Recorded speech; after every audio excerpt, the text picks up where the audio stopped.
March 24th, 2017.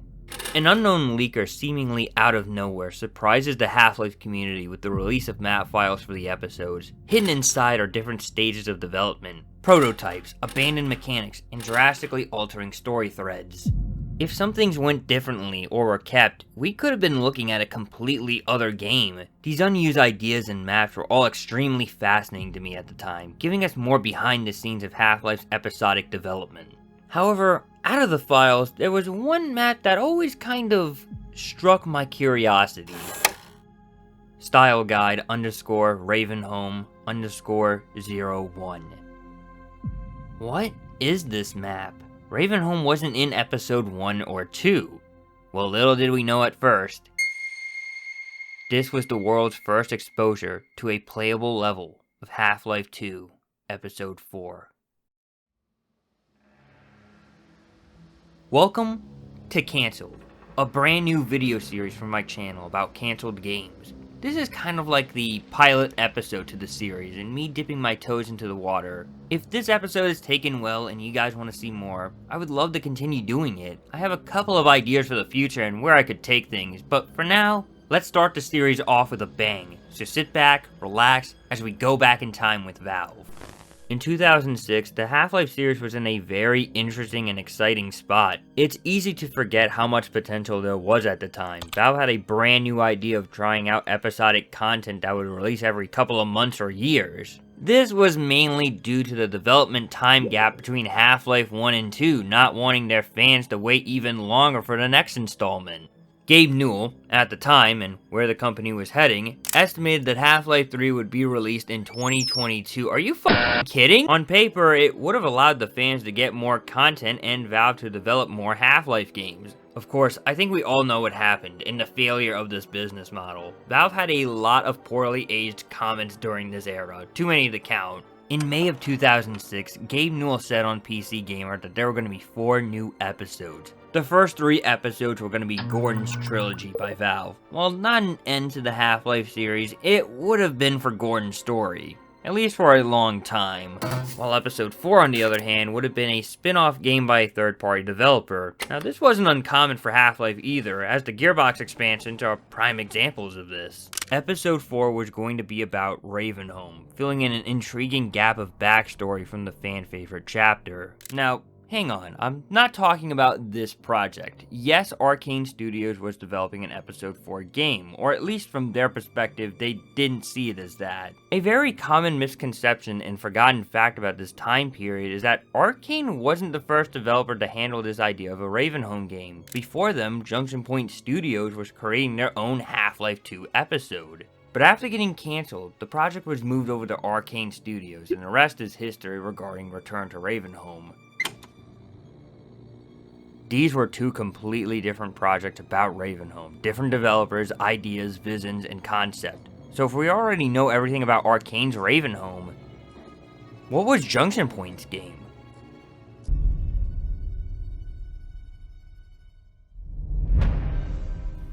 Junction Point's legacy feels incomplete. Its legacy is largely forgotten and mysterious. The studio was created in November of 2004 by legendary figures in the immersive sim genre. Artman and Warren Spector, the godfather of the genre itself. Although they were founded in 2004, they would only see 2 games in their catalog under the supervision of Disney: Epic Mickey and Epic Mickey 2, The Power of 2. Then they dissolved in 2013 right after Epic Mickey 2 due to Disney not needing them anymore. So, what happened in that 6-year gap from the beginning of the company to Epic Mickey? What history was forgotten and abandoned? Well, I've been in talks with 2 former developers from Junction Point, and they were more than happy to share this untold story of the company's history. I'm Jeff Grills. I was, I think, employee number 8 at Junction Point. I guess I spent a lot of time there working on a bunch of smaller projects before we kind of got bought out by Disney and worked on Epic Mickey. But yeah, I'm not sure how many of those other various games have been disclosed. I think the Ninja Gold one was out there, for at least those words were.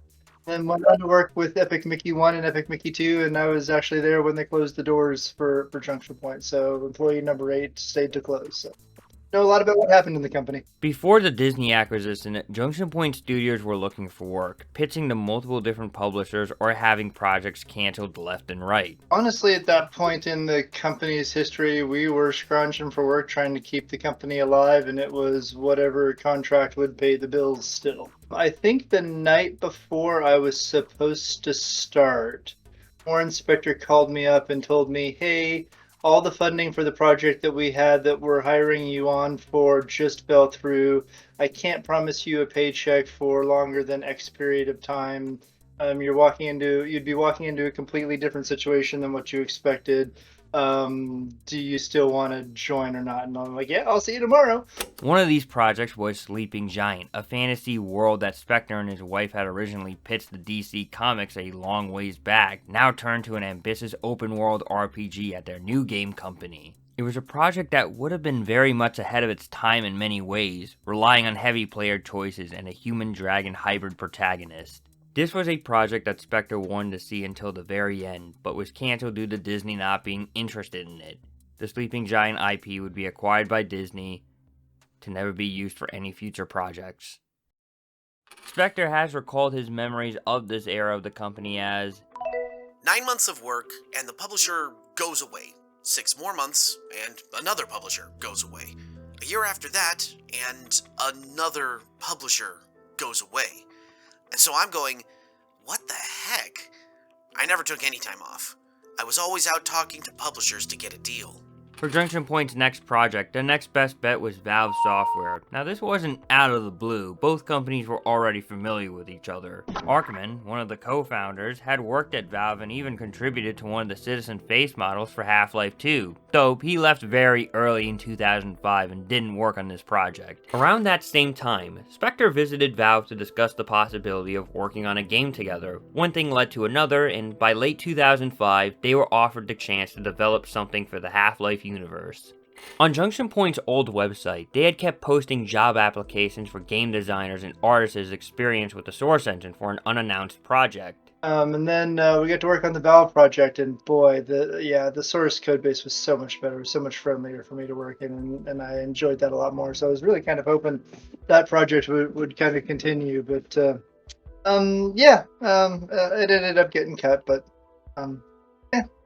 This project has sparked some curiosity within its well-respected community. Although it took years to figure out what this project was, it was going to be a part of Half-Life 2's 4th episode. I am honored to be the first person on the internet to announce what this game was. Although the code name was simply just Ravenholm, the pitched project title that they were planning on going with was The Fall of Ravenholm.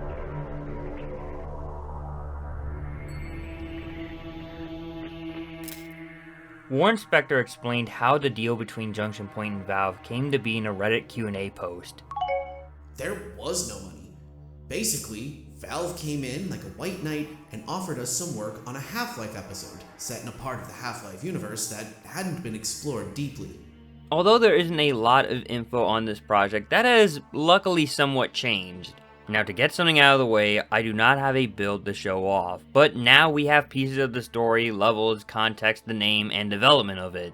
The following footage you will be viewing is me trying to recreate what it could have looked like, as well as some creative liberties. So, here's the story of Junction Point's Half-Life, The Fall of Ravenholm.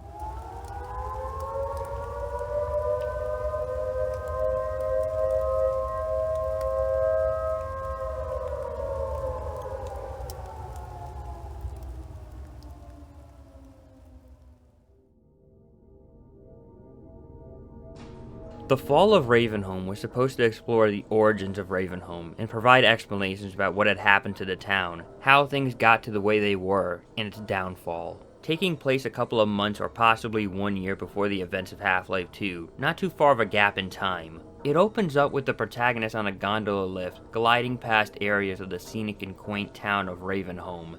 This was designed to pay homage to Half-Life 1's tram ride, seeing the town at its height before everything ultimately fell apart. Gabe Farris, a Junction Point level designer for the project at the time, puts it as one of his favorite things he worked on for Ravenholm. He explained, "Right before we stopped working on the project, I was working on a map that was the intro to the game. I really wanted to mimic the feel of the first Half-Life train ride intro, and I was pretty happy with the way it was turning out.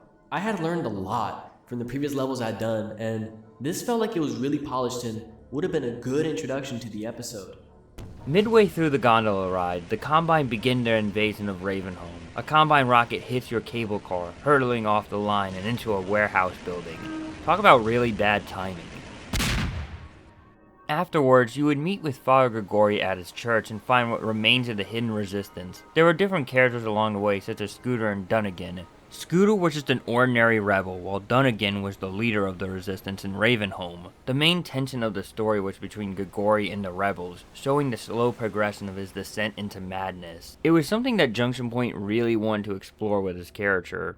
As the story continued, the town would slowly get infested and overrun with zombies and headcrabs, with early sections of the game having Combine soldiers. You would have to fight your way out of the town and escape the place you once sought refuge. Junction Point planned on copying and pasting levels from the Ravenholm chapter to open up blocked off and inaccessible areas for the player to explore. You were also going to set up the same zombie traps that Gordon later saw on his journey, revealing that it wasn't just Father Grigori who had set up all those traps, but he had a helping hand. Have the city go from this pretty thing to this horrible thing, and yeah, have the player set up things that they'll remember if they played through Half-Life 2. They'll be like, oh, I know what I'm doing. I'm doing this when Gordon comes through, when when he hooks up the spinny traps and those sorts of things. Presumably at the ending, all the rebels would have perished, leaving Grigori as the sole survivor with the player having an unknown fate. Speaking of the protagonist, we don't have any details about him because they didn't get that far in development to come up with one. There might have been some ideas like the protagonist kind of getting caught in the middle of things and he may have been fleshed out, but nothing was finalized. It's one of those details that might be lost to time. All I'd known was we expected the player to be getting out of Ravenholm safe, but I don't know if it was going to be back on the gondola or something, but we wanted something to have shown just how far the city had fallen in comparison to where it had started. So, look back over your shoulder over the hill or whatever for an exit cinematic, something like that. At some point in the story, you would have obtained the magnet gun, the biggest add-on to the episode expansion. Junction Point wanted their own signature weapon that would make them stand out. No other new enemies or weapons were in this game, but apparently there were some discussion around having new enemies. There were also slams from Half-Life 2 Deathmatch used in some areas of the game, indicated by some of the rebels being assigned with them. Everyone on the team, especially Warren and Spector, were more proud of this new weapon than anything else on the project by putting most of their effort into it. Half-Life 2 had the gravity gun, Portal had the portal gun, but Fall of Ravenholm would have had the magnet gun. We are only told about what this weapon would have been like. There are no screenshots, models, or code for the public to see. Though they never got to the point in development of designing an actual view model, they just used the gravity gun as a placeholder. Spector did reveal what this weapon was in a 2017 interview, but I got a little bit more info from the team. The magnet gun would have shot out magnet balls that would magnetize any metal object or metallic foe. Although there weren't any new enemies, they did make new adjustments to the AI just for the magnet gun.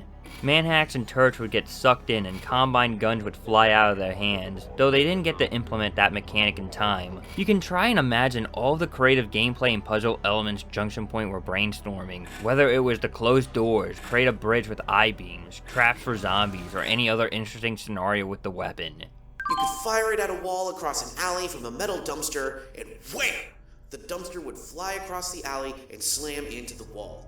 You can imagine the effect on anything approaching you in the alley, either squashed or blocked. Or you could be fighting two robots and hit one with a magnet ball, and they'd slam together, making movement or combat impossible for them. Or you could be trying to get across a high-up open space with an I-beam hanging from a cable in the middle. Stand on the I-beam, fire a magnet ball at the far wall, the beam swings across the gap, walk off it, done. Yeah, we really struggled with the magnet gun for a while, trying to make it fun, but kind of when we figured it out was when we figured out what to do with alt fire. A primary fire would polarize something either positive or negative, and then you could use the primary again and polarize another object with that same polarity, and as magnets would be, they would push each other apart. Or you could alt fire it and polarize it with the opposite polarity, and then they would snap together. So that really kind of made a whole lot more of that gameplay, and that you could have two two cars over on one side of the road, and if a zombie was coming towards you, all you would end up having to do is like get them both positive polarity, and you'd launch one car across the road and take the zombie out. Or, you know, you have them on the opposite sides and he's coming through and you can crush them. There's just so much interesting gameplay that positive negative polarity thing opened up, and I don't think Valve ever saw that. Like, I don't think they ever saw any of the demos of us having that in it. It's like, this is so much fun. It's like, once we clicked that, it was like, this is gonna be awesome, and then it was like crickets. Like, hello. It was interesting in trying to decide, like, adding properties to all the objects, like what was magnetic, what was not, because like you'd make things like made out of wood non-magnetic, so they couldn't be affected by the gun. And that definitely changed world building some. Like, you'll definitely notice some of the places were a lot more wood-ish. Like you're walking through a wood-framed house or something, and some of that was to eliminate options for the magnet gun and such. So. One of the major gameplay design changes Junction Point wanted to add was player choice. I don't mean player choice in the sense of a branching storyline, but rather in level design. The player would have been able to choose between different paths, offering their own advantages and disadvantages, or how to handle a situation.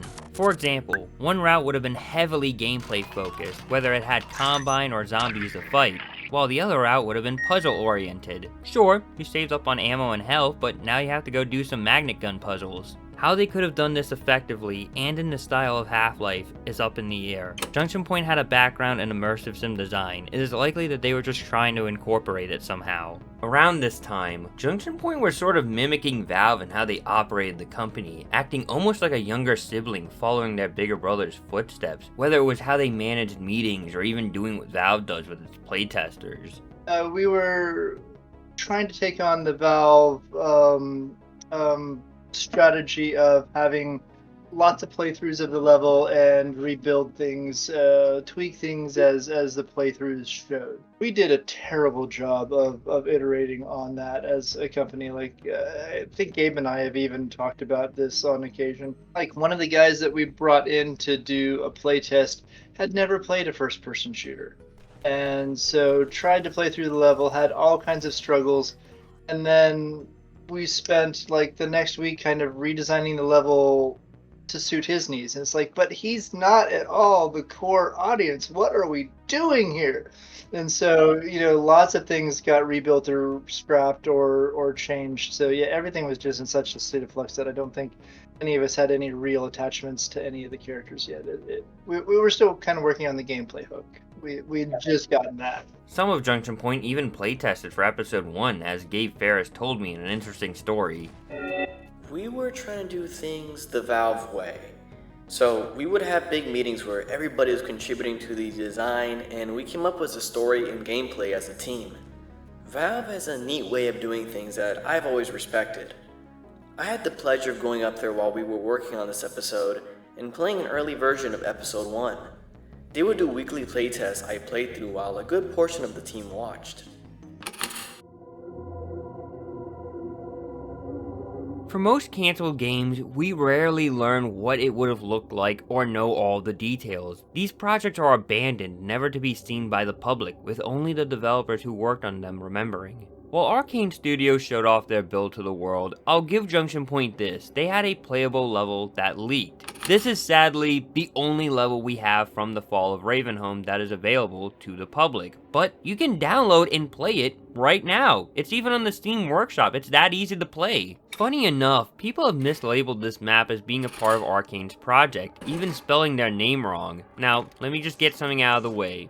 No, this is not Arcane's Ravenholm. This was Junction Point's game. In fact, former members of Junction Point have seen these mistakes themselves, and I guess they just never corrected anyone. Now, as for the actual level, if I have to be honest, if somebody told me this was from a mapping competition from the community, I probably would believe them. At first, I assumed it might have been a proof of concept, but no, this was an actual level that was going to be in the game. Well, sort of. I wasn't entirely wrong. It was a style guide after all. Junction Point's Ravenholm was going to be more Half-Life 2. It wasn't like Arcane's project where they took it in a new direction. The team wanted to stay true to that same experience and flow.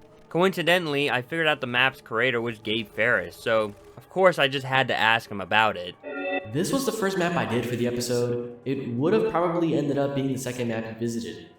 I think we also used that map as a style guide for the art team, so we could get a feel for the look of the episode. We wake up with the characters Duncan and Scooter after crashing into a warehouse building from the gondola ride. Makes a lot of sense knowing that that truck was just a placeholder. I am pretty sure Duncan is just Dunnigan. They might have just been flipping back and forth on his name. Fun fact, lead writer of Half-Life, Marc Laidlaw, has gone on record to confirm the existence of Junction Point's game and to not remember the story besides Scooter.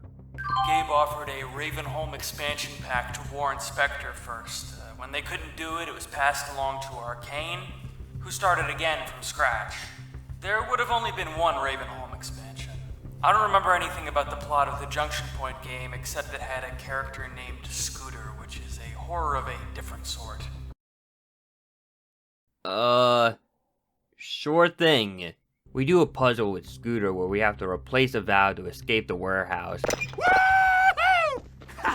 Nice one, Freeman! Leaving both of them behind to venture on our own. Behind the closed door reveals a snow-covered Ravenholm in the wintertime, with the Combine having started their assault on the rebel hideout. The level has Combine pulling in on trains to use as cover, a scripted puzzle that involves searching for a new generator fuse, and witnessing the desperation of fleeing rebels. At the ending, you find Herman, along with other rebels, where you're supposed to meet with Father Grigori at his church, but Farris didn't add him nor the church in this build. Though, when you view the map on Hammer, these NPCs are labeled Rebel Church. Many thanks to Gabe Farris for adding this detail. There are some other named NPCs like Kate, Harry, and Herman. Get down!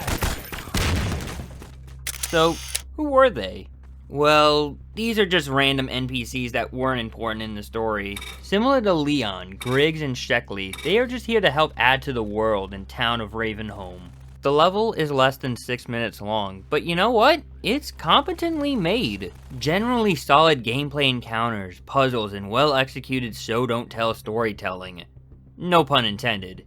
I even got to play the level with Jeff Grills to go down memory lane with him. Now, I probably could have done a little bit of a better job of this, like turning down the game audio or getting a less blurry image of Jeff, but I will try my best in the editing process. Yep, looks shippable to me. Sorry for roasting a project that you worked on a little bit. Oh shit.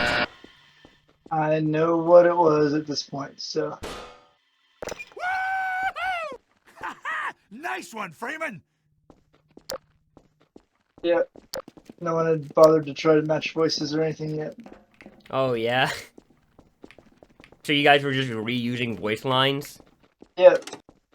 Yeah, I remember all this for sure. Oh yeah, the fuses. Yeah. I think Gabe even modeled those fuses himself. Yeah, they are made out of brushes in the Source engine. Oh. This one's actually fairly far along. Oh, it is? Yeah, some of this area is fairly late in the development. Oh, this is like late development. I mean, because it already had the fuse puzzles and all that stuff. I mean, those were the earlier developments. Strategically placed flammable barrels for. And I really like this area, like this show don't tell storytelling of like the rebels hiding out and like they all just got killed down here, like executed. That's really cool. And you know, that's where the level ends. Yeah, that's about where I remember development ending. I think what he was talking about was what we planned next. Oh, maybe I do remember some of the church. While yes, it isn't finished, it needs a lot more work. What is here is not bad and is overall fine. Seeing this side of Ravenholm back in its heyday and the overwhelming force of the Combine makes me want more of this. I wonder how a thriving community descended into the infestation of horrors we see in Half-Life 2. Watching the innocent town of Ravenholm, blanketed in white snow, slowly stained to red with the blood of its inhabitants. It had some potential in my opinion if done right.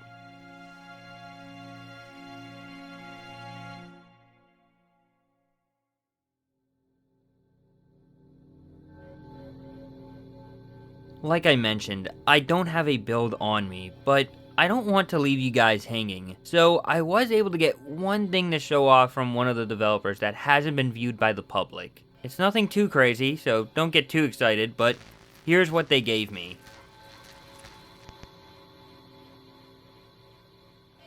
This is an official map overview of what the next level would have looked like.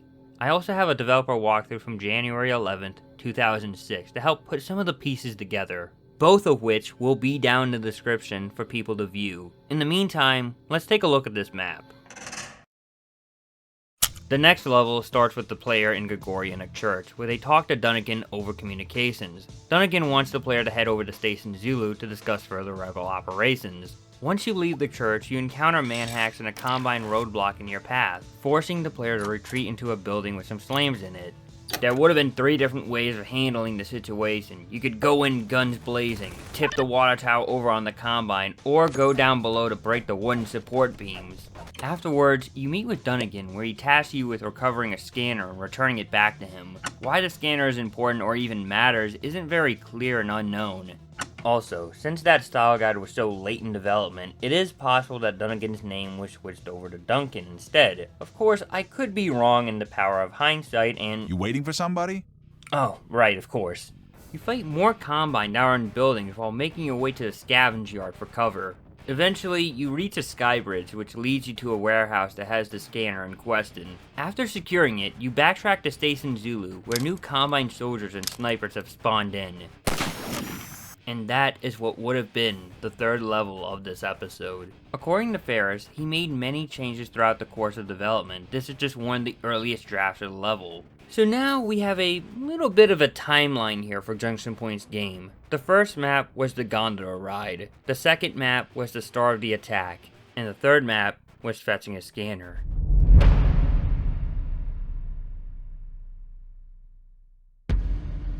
And that was everything on the Fall of Ravenholm, the Half-Life 2 episode from Junction Point that never happened. Or at least it was a good chunk of what they were working on at the time. The only thing that is missing now is an actual public build. If you ask me, hearing all this sounded like it would have been pretty solid if it came out. I think fans of the series definitely would have enjoyed it.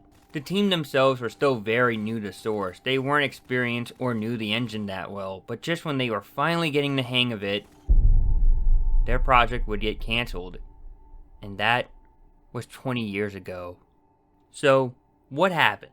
Why were Junction Point's efforts ultimately scrapped? The team was roughly 6 to 9 months into the project, and with another 6 to 8 months, or maybe even 2 years depending on their scope, it's likely they could have had a finished build ready for shipping. If everything had gone smoothly, we might have been viewing a release date in late 2006 or early 2007. Of course, that is just the best case scenario. With episodic content, who knows if it could have gone according to plan. Valve were still trying to figure it out themselves. In fact, Half-Life 2 Episode 1 wasn't even released yet at the time, so there was no example model for Junction Point to follow or how much development time an episode installment realistically needed. There are different theories out there, from Spector not knowing why Valve pulled the plug on it, and the other 2 developers giving their own reasonable explanations.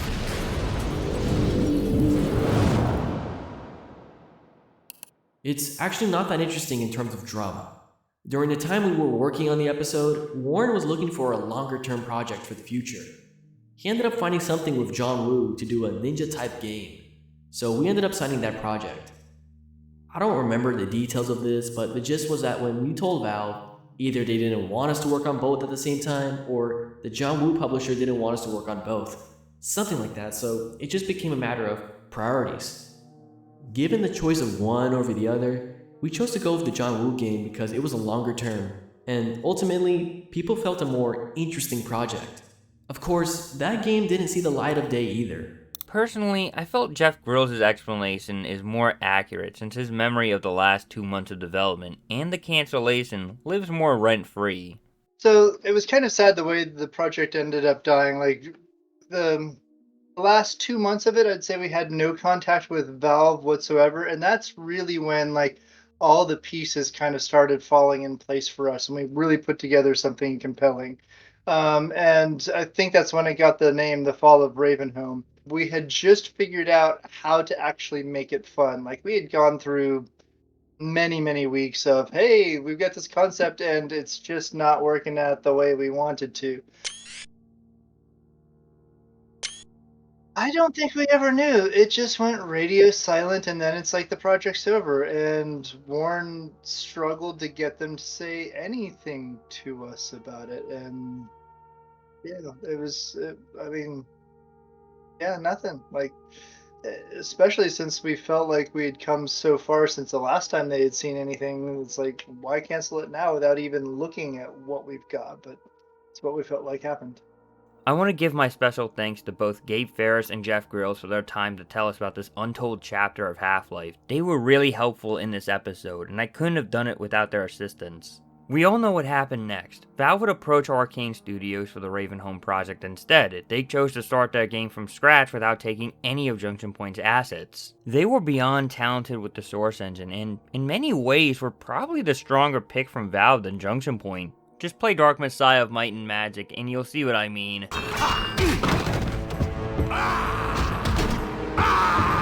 Not only that, but Arcane Studios had already shipped games and established a very talented team. In contrast, Junction Point didn't have any of that. They were a much smaller studio and needed more people. Arcane Studios had leaned more towards the horror and darker roots that defined Ravenholm, compared just to Junction Point's more action-oriented gameplay, and not as much emphasis on horror, at least in the beginning half of the game. It is a shame that we never saw anything from this game, whether it was the magnet gun, Grigori's development, or the added lore to Ravenholm. I can't stop thinking about how there were two different Ravenholm games being developed, and either one of them would have been great. We had the prequel, The Fall of Ravenholm, and then there was the sequel, Return to Ravenholm, both of which were being made by immersive sim developers, a bold move for Half-Life in its gameplay loop. Even though it was supposed to be one game, a part of me wishes that both of them came out. Grigori would have been the most in-depth Half-Life character in the series, but we aren't getting any of it now. Maybe we got the game in another life. Oh, what's up? I just got my copy of the newest Half-Life game called Half-Life 2, The Fall of Ravenholm. I don't know if you can see that or not. It's kind of hard to see with the camera, but this is part of what Valve is doing called like episodic episodes or something like that. I got prepared here. I got Half-Life 2, and I got Half-Life 2 Episode 1, obviously, the first installment from Valve, but funny enough, this isn't actually made by Valve. It's made by this studio called Junction Point. I tried getting a copy of this game at Best Buy, but they told me to just wait a week. They didn't have any in stock right now, so I downloaded it off of Steam. Oh yeah, I also have this other episodic game called Sin Episodes. Ritual made an announcement that it was coming out, like the second episode was coming out later this year, so I'm very excited for that. And I got my copy of Morrowind hiding in the corner over here, because why not? But, man, I'm really excited to play this game. I'm going to get set up real quick. Okay, hey, so I forgot to hit the record button, or I guess it just didn't go through, I don't know, like, so, early in the game, I was on, like, this tram ride or whatever. It kind of reminded me a little bit like Half-Life 1, a little bit, but it was really cool just seeing the town of Ravenholm. I just got done talking with the characters, I think his name was Duncan, and I don't know who the other guy was. They told me to head to the church, that's what I'm going to do now. Oh, shit. Okay. Whoa. What the fuck? Oh, shit, the Combine! What the fuck? Okay, I'm literally on 8 health here. Okay, alright. I don't know how I'm still alive. Oh, okay, here we go. I found it. I found, like, the power supply here. Fucking up the Combine! Alright, anyone down here? Oh, shit! That was a close one. Alright, so, I'm still playing, Fall of Ravenholm right now. Sorry about the, move, like, the change of position. It was just getting uncomfortable actually showing the game. And I made, like, a little tripod out of the games that I got, so it's pretty cool. So, my thoughts so far on this game is that this isn't that bad. This is actually alright. I do like it. An interesting example I guess I can give is like when I saw like Half-Life 2 Lost Coast on Steam, I thought like, oh my god, is this like a new expansion? I didn't even know what it was. So I played it and I was kind of disappointed with it. I thought there would be more to it. Playing this is about what I expected from Lost Coast. So I am glad that we got like an actual like campaign here. So, I like some of the bits of the story. I love going through some of the old like going through some of the like levels from Half-Life 2 and like seeing like it from like a different angle. That's really neat and interesting. It reminds me of like Opposing Force or something like that. Oh, right. The magnet gun. Let me just say right now, oh my god, I love this weapon. Like, this weapon, I'm gonna say it, I think it might be better than the gravity gun. It's really impressive, like, what they were able to do with this weapon. Oh man, like, it's such a cool weapon. I really like it. Since this is Junction Point's first game, it is kind of impressive that they were able to do this kind of thing. So I think if Junction Point keeps this up, they're gonna really go places in the industry and create some awesome games. I just think it's a pretty damn good game.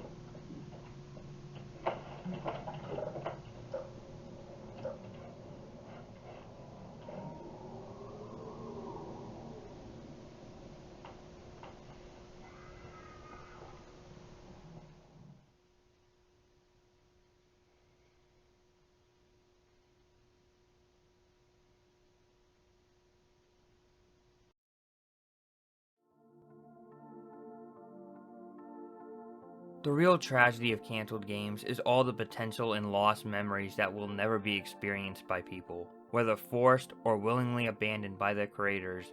We will never ask how the project was, but what it was. Wandering through the night of what could have been, how would it have affected the lore, the story, or the gameplay? We will never get a chance of knowing the impact because it never happened. Hearing all this information as a longtime Half-Life fan only makes me want to play it. I don't know how long or even if we will ever see a playable build of Junction Point's Ravenholm. I'm only one person with my own limited resources. But maybe, just maybe, one day it will come up and we can see the game for ourselves. But only until someone's curiosity sparks again, leading them to ask the question once more. What was Junction Point's Half-Life game? Thank you for watching Cancelled.